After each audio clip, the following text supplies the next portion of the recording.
ये laser light बड़े सालों के बाद देखने को मिला है।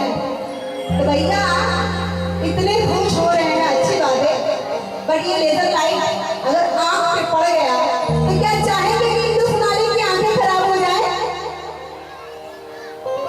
अच्छा, चाह रहे हैं नहीं तो प्लीज अगर आपके बगल में कोई इस तरह का लेजर लाइट जला रहे हैं तो प्लीज उसको मना करिए। हम बुझे छी हमरा से बड़ प्यार करें छी, प्यार करू, लेकिन लेजर लाइट नहीं जला जी। हम बुझे छी कि नहीं बुझे हुई छी, लाइट सटी हुई छी।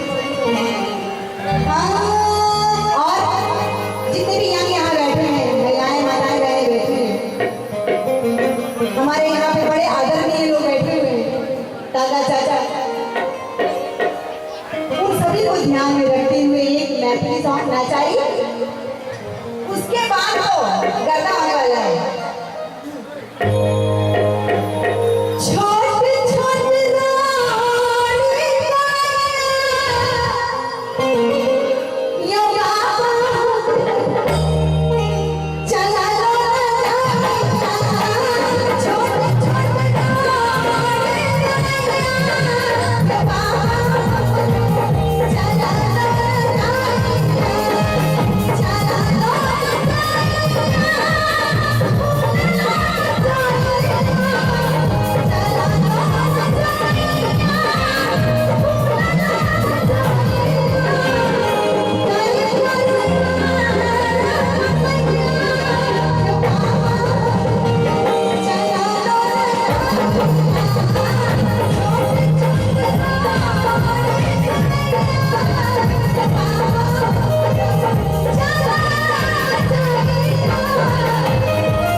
मैथिली